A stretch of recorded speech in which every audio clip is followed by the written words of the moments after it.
you could have reformists in the same organization as revolutionists without creating major deficiencies. But 1914 marked a clear break in the development of capitalism. It marked a decisive crisis, very similar to the crisis that we're standing in front of today. It wasn't a cyclical crisis. It was an organic crisis, after which the system as a whole was unable or became an absolute obstacle for development and became a completely destructive force. And obviously in that situation, there could only be two camps. It could only be those who were defenders of the present regime, which meant that if you accepted that, you would also have to defend the attacks on living standards, the attacks on the workers' movement, and so on, or those who were willing to break completely with the system. That was the choice. Because of, on the one side, I think, the political mistakes that the left wing, that the Marxist wing made, which were at the time maybe minor mistakes, because they didn't organize as a group within, properly within the social democracy. But this developed into a fatal mistake in the hour of truth, which meant that when the revolutionary wave came a few years later, they weren't ready. And that had tragical consequences.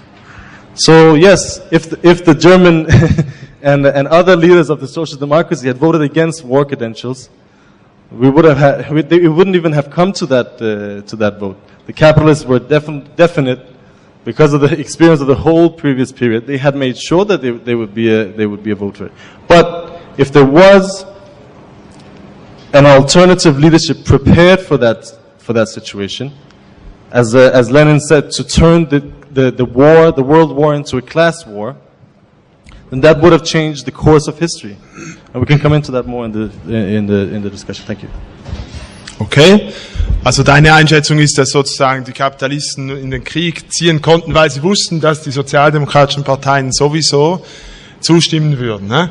Wenn wir jetzt in eine zweite Runde gehen, wir sind 100 Jahre später, wobei ihr habt bei euren Antworten auch schon die Sprünge nach heute gemacht und so weiter. Was ist vielleicht jetzt wieder bei dir, Frank, nochmal? Du hast gesagt, du möchtest auch nochmal kurz auf den Ersten Weltkrieg eingehen, dann aber auch die Frage, was haben wir jetzt aus diesen 100 Jahren gelernt? Was ist sozusagen das Wichtigste, vielleicht was uns bleibt, was wir gelernt haben aus dieser Zeit, wenn wir zurückblicken, was wir mitnehmen für die heutige Diskussion? Ich wollte nochmal zu diesem historischen Rückblick, den wir jetzt angestellt haben, eine Bemerkung machen. Es ist eben schwer, sozusagen Geschichte zu verstehen. Das hat die Rosa Luxemburg ja auch gemeint. Die Madame-Geschichte dreht uns oft eine Nase. Das heißt, es passieren Dinge, die kein Mensch vorher so genau vorausgesehen hat. Das wissen wir auch aus den letzten Jahren. Aber ich will jetzt eines sagen. Es wäre ein Fehler, methodisch gesehen, wenn wir jetzt nur die Jahre 1912, 1914 nehmen und sagen 1912 die große Deklaration, 1914 die Kapitulation. Das ist erstmal richtig. Aber die Entwicklung nach 1914 in 4 Jahren passiert ja so viel. Das heißt, der Krieg entfesselt eine unglaubliche politische Dynamik. Ich mache es nur bezogen auf die Deutschen. Bis 1916 bricht die Sozialdemokratie auseinander. 1917 haben wir Massenstreik und 1918 der Munitionsarbeiter in Deutschland. Die Berliner Metallindustrie streikt. Hitler später sagt Dolchstoß. November 1918 und bis 1923 vor dem Hintergrund des Oktober 1917 eine revolutionäre Periode in Europa. Also das heißt, man muss die Dinge, das heißt, diese 2 Jahre, 12 und 14, sind natürlich immer auch verbunden und Weichenstellungen für das, was danach kommt. Also das wollte ich jetzt nochmal sagen. Das können wir nicht auf die Gegenwart übertragen. Es gibt Genossen in Deutschland aus der interventionistischen Linken, das ist eine linke Formation von jungen Leuten, die mit Toni Negri und so weiter viel sympathisieren, die verwenden gerne ein Zitat von Hegel aus der Einleitung zur Phänomenologie des Geistes, wo der Hegel wunderbar schreibt, 1806, wir leben in einer Zeit gewaltiger Umbrüche. Wir merken, das Neue wächst heran, Gramsci hat das auch mal so formuliert, das Neue wächst heran, und wir merken, das Alte stirbt, aber das Neue kommt noch nicht zum Durchbruch. Und irgendwann, so schreibt er dann, auf einmal schlägt der Blitz ein und dann kommt das Neue zum Vorschein. War ein kluger Mann, der Hegel. Er meinte natürlich dort, wann eine Revolution eintritt. Kann man im Grunde genommen nie genau voraussagen. Und die strukturellen Prozesse, die sich vorbereiten, Widersprüche, Erfahrungen von Menschen, Vermittlung von Programmen und Alltagsformen und so weiter, das sind oft Zerfall von Hegemonie. Das ist ein langer Prozess. Wann der umschlägt, weiß man nicht genau, ist eines der Geheimnisse der letztlichen Inkontingenz des Politischen. Ja, also wenn man das politische Ereignis genau untersuchen will, stellen wir Politikwissenschaftler immer fest, dass wir wissen was über Strukturen, aber das Ereignis selbst können wir beschreiben, analysieren, aber gewissermaßen voraussagen können wir nicht. Die Faszination, die von der Schrift des Machiavelli, der Fürst, ausgeht, über die Jahrhunderte ist gewesen, dass man sich eingebildet hat, es gäbe so etwas wie ein Geheimbrevier, wo man so etwas genau machen kann und erfolgreich machen kann. Was wir lernen können, eine der wichtigsten Erfahrungen, ich glaube, das kam schon mal, die Erfahrung der beiden Weltkriege, und die beginnt 1914, hat uns gelehrt, dass wir immer eine breite Bewegung gegen den Krieg brauchen und dass wir gegen alle Formen der Rechtfertigung des Krieges innerhalb der kapitalistischen Welt sozusagen Widerstand mobilisieren müssen. Das Zweite ist, dass die Kriegserfahrung immer lehrt, wie gefährlich Nationalismus und Rassismus als ideologische Formen sind, also Chauvinismus, die zu jedem Krieg dazugehören, die zu jeder sozusagen Selbstbestimmung von Nationen und so weiter dazugehören, dass die Linke immer es über lange Zeiten auch lernen muss, sich mit diesen ideologischen Formen kritisch auseinanderzusetzen und sie zurückzuweisen. Und wir leben ja jetzt in einer Welt, in der sich die Frage der Gewaltanwendung in den Gesellschaften auch stark verändert hat. Ich will es mal an einem Beispiel deutlich machen. Internationale Solidarität, ein Markenzeichen der Linken. Internationalismus, Solidarität. Der klassische Internationalismus der Linken war der von einer nationalen Arbeiterklasse mit den Genossen in der Welt irgendwo. Streiks, aber Solidaritätsstreiks mit den Arbeitern anderer Länder, die unterdrückt werden. Die Frage der internationalen Solidarität müssen wir in einer Welt der Migration, in der sich vor allem die Arbeiterklasse von unten neu multinational zusammensetzt, immer neu als Inklusion nach innen denken und nicht sozusagen nur als abstrakte Identifikation mit außen. Und das ist ein verdammt schwerer Prozess. Das ist ein verdammt schwerer Prozess und ein Lernprozess, der notwendig ist. Und ich denke, das ist eine der Erfahrungen der Kriege, der Vorgeschichte der Kriege, die wir berücksichtigen müssen. Und ich denke, dass wir gleichzeitig sehr genau Analysen brauchen.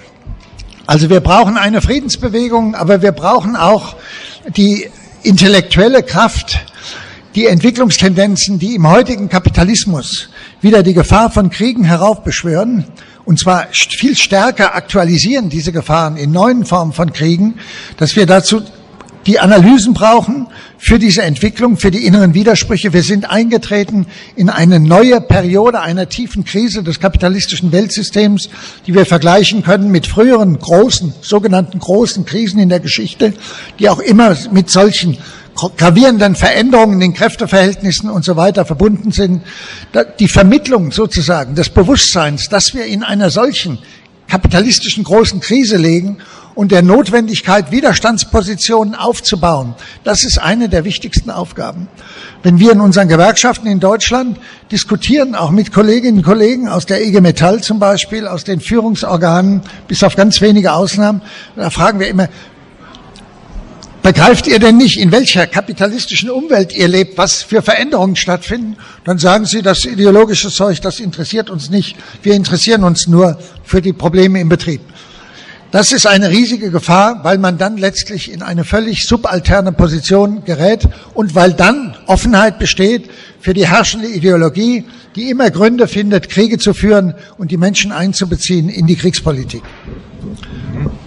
Also ein Plädoyer dafür, dass es auch die Analyse braucht, zusammen mit der Aktion und etwas zu lernen aus dieser Geschichte, die wir jetzt gehabt haben. Das ist vom Berufswegen, ne? Von Amtes wegen sagst du das, aber vielleicht nicht nur für die, die es vom Berufswegen machen. Also, wenn ich jetzt wieder nochmals Lindsey German, würde gerne jetzt noch eine zweite Runde mit allen machen und dann können wir nachher auch aus dem Publikum Statements oder Fragen aufnehmen. An Lindsey, German nochmal, etwas, das du angesprochen hast, auch nochmal dieses Problem des Nationalismus, ja. Deutsche gegen Franzosen und so weiter. Damals, Deutsche gegen Franzosen. Heute gehen amerikanische GIs nach Afghanistan. Ist das etwas anderes? Ist das nicht eine ganz andere Situation? Damals, weil wir haben auf das Flugblatt geschrieben, es darf nicht dazu kommen, dass europäische Arbeiter auf Arbeiter eines anderen Landes schießen, ja. Geht es jetzt noch um dasselbe, wenn die Amerikaner nach Afghanistan oder Irak gehen, oder ist das doch irgendwie auch eine andere Konstellation, auch unter diesem Aspekt von Ideologie und Nationalismus, Lindsey?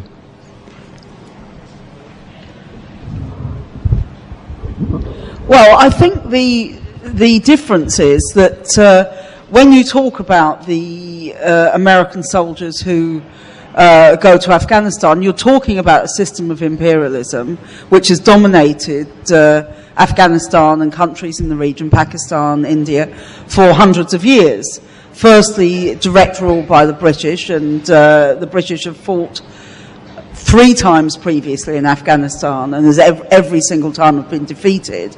But also now by the Americans and their allies with this war, and therefore I think we have to take into account the whole question of imperialism and of colonial oppression when we look at the relationship between US troops in Afghanistan or US troops in Iraq or anywhere else, because there is no doubt that there is an attitude towards the population there which is to regard an Afghan life as less important than an American life or a British life.